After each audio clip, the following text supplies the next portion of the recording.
Hello hi नमस्ते स्वागत छ हाम्रो पूर्वेली किचन युट्युब च्यानलमा। आज फेरि म आएको छु भुटानको रेसिपी लिएर। मैले लिएको छु यहाँ भुटान भन्नाले मैले चाहिँ किनभने यो थोरै भुटान छ अनि त्यहाँदेखि चाहिँ सबै कलेजो हो। यसलाई मजाले भुटिसकेपछि कलेजोलाई हल्का भुट्ने एकदमै सजिलो छ। यो चाहिँ मैले यहाँ लिएको छु प्याज, एउटा प्याज लिएको छु। यो अदुवा लसुन चाहिँ कुट्नुको लागि मैले रेडी पारेको छु। यो चाहिँ भुटान पाकिसकेपछि चाहिँ यो माथिबाट छर्किनुको लागि चाहिँ यो मैले अदुवा लसुन रेडी पारेको छु। टमाटरहरू केही पनि नहालिकन बनाउने छु। एकदमै सजिलोसँग बन्ने र एकदमै मिठो। म चाहिँ आज दाल र खानासँग यो खानेवाला छु। बनाउनुलाई एकदमै सजिलो छ र खानु पनि एकदम मिठो। र यो कलेजो धेरै छ र भुटान थोरै मात्रै छ भुँडी। यो चाहिँ खसीको भुँडी र खसीकै कलेजो हो। यसमा चाहिँ कलेजो मात्रै छ र भुँडी अलिकता छ नै मिक्स गरेर चाहिँ म बनाउने छु। अब सुरु गरौँ है त हाम्रो भुटान बनाउनुलाई। आफ्नो भुटान कतिको धेरै छ त्यो अनुसार एउटा तावा लिने। मैले लिएको छु सानो एउटा तावा तातिन्जेलसम्ममा चाहिँ म यो खलमा राखेर चाहिँ पिन्ने छु।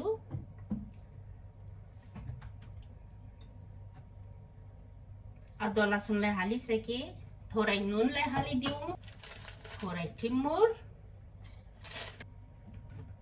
अब यसलाई कुट्ने। अदुवा लसुन र टिमुरलाई चाहिँ मैले दरदराउँदो पिसेको छु। धेरै मिहिन पारिन। यो चाहिँ दरदराउँदो पिस्नुपर्छ अनि मात्रै मिठो हुन्छ। मैले यसलाई चाहिँ अदुवा लसुन टिमुरलाई चाहिँ पिनिसकेको छु। अब हालिदिउँ तेल, तोरीको तेल हाल्ने।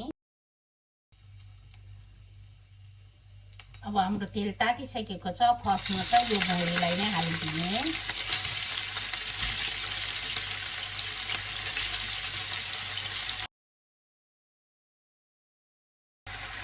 थोरै नुन हाल्ने, छिट्टो पानी छोड्छ।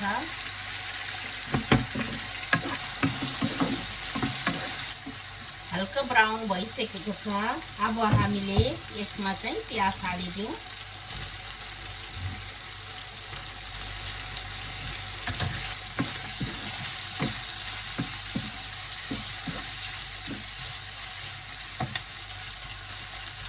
प्याजलाई पनि सँगै मजाले फ्राई गरिदिने एकछिन। अब हाम्रो प्याज पनि हल्का ब्राउन भइसकेको छ र यो भुटान पनि हल्का ब्राउन भइसकेको छ।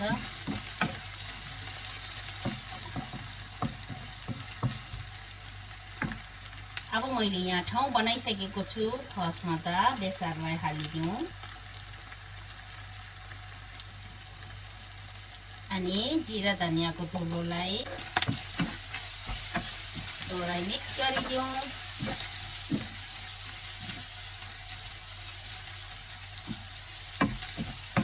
मजाले तेल छोडेको छ, हेर्नुहोस् त।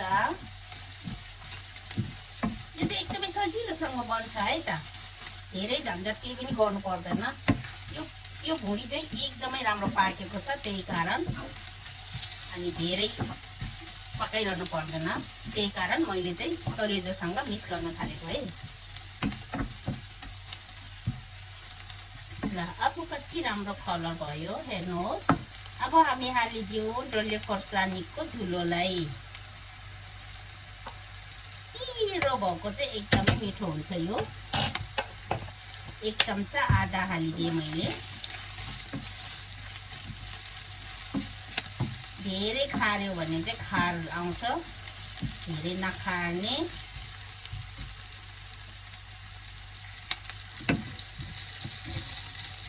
अब हालिदिने हाम्रो अदुवा लसुन र टिमुरलाई।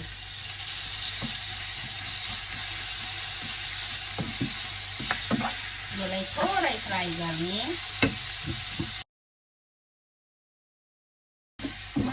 लसुन र अदुवाको पनि बास्ना आइसकेको छ।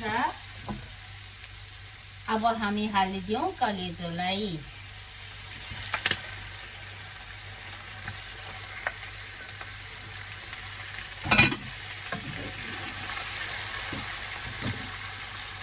अब थोरै नुन माथिबाट हालिदिउँ, छिट्टो पानी छोड्छ भनेर। आफूलाई चाहिने जति नुन।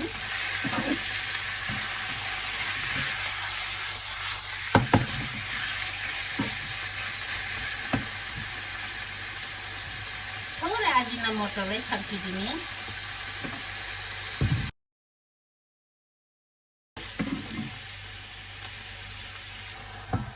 एकछिन छोपेर पकाउने।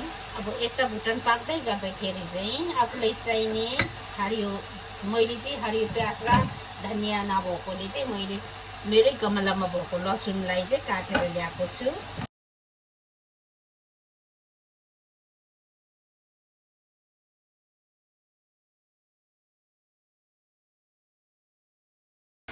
अब हाम्रो मासुलाई पनि हेर्नु,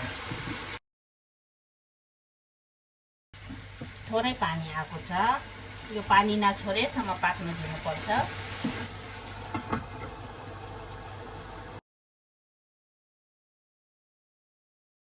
हेर्नुहोस् त, पानी पनि सुकिसकेको छ। मैले हाई हिटमा पकाएको छु। एकछिनमै रेडी भयो। अब चाहिँ अब हामी हालिदिन्छौँ अदुवा लसुन काटेकोलाई। अब यो लसुनको डाक्ला काटेकोलाई हालिदिएँ। एकचोटि चलाइदिने।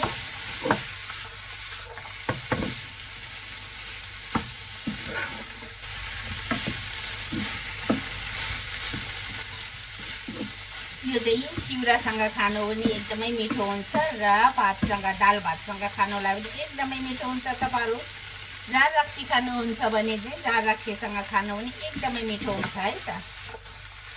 कलेजो भनेको चाहिँ एकदमै हेल्दी चिज हो। त्यो पनि यो खसीको कलेजो। यदि तपाईँहरूको बच्चाहरू मासु नरुचाउने छ भने चाहिँ कलेजो पकाएर दिनुहोस्। तपाईँहरूको बच्चा हेल्दी पनि हुन्छ र अनि मासु रुचाउनु थाल्छ। ल अब तुरुन्तै सर्भ गरौँ है त। मजाको सुक्खा भएको छ। दाल र मामसँग खाने हो र मेरो दाल चाहिँ पाकिसकेको छ। आज तरकारीको साथमा चाहिँ भुटन, कलेजो भुटन खाने हो। सर्भ गर्नुको लागि चाहिँ मैले एउटा गोलो बोल लिएको छु।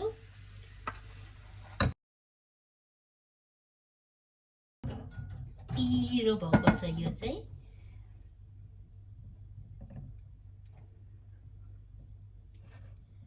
यो चाहिँ झार रक्सीसँग चटनी पनि एकदमै राम्रो हुन्छ। र तपाईँहरूलाई कोलाई मन पर्यो यो रेसिपी, अनि तपाईँहरूले कमेन्ट बक्समा चाहिँ कमेन्ट लेख्नु नभुल्नुहोला। हरियो लसुनको पत्ता माथिबाट थोरै छर्किदिउँ राम्रो देखोस् भनेर। यदि तपाईँहरूले चाहिँ घरमा पाहुना बोलाउनु भएको छ भने चाहिँ खानालाई थोरै पाहुनाको अगाडि राख्नुभन्दा अगाडि थोरै सजाइदिने। मैले चाहिँ आज भुटनलाई यसरी सजाएको छु र तपाईँहरूले पनि यदि घरमा पाहुना बोलाउनु भएको छ भने चाहिँ खाना जति नमिठो भए तापनि थोरै सजाएर सर्भ गर्नुभयो भने चाहिँ खाना नमिठो भए तापनि वाउ देख्ने कि। अनि मैले पनि आज तपाईँहरूको माझमा तपाईँहरूलाई यसरी सर्भ गरेको छु। यदि मेरो भिडियोलाई मन पर्यो भने लाइक, शेयर, कमेन्ट, सब्सक्राइब गर्नु चाहिँ नभुल्नुहोला र अर्को भिडियोमा फेरि भेट्ने नै छु। Bye bye.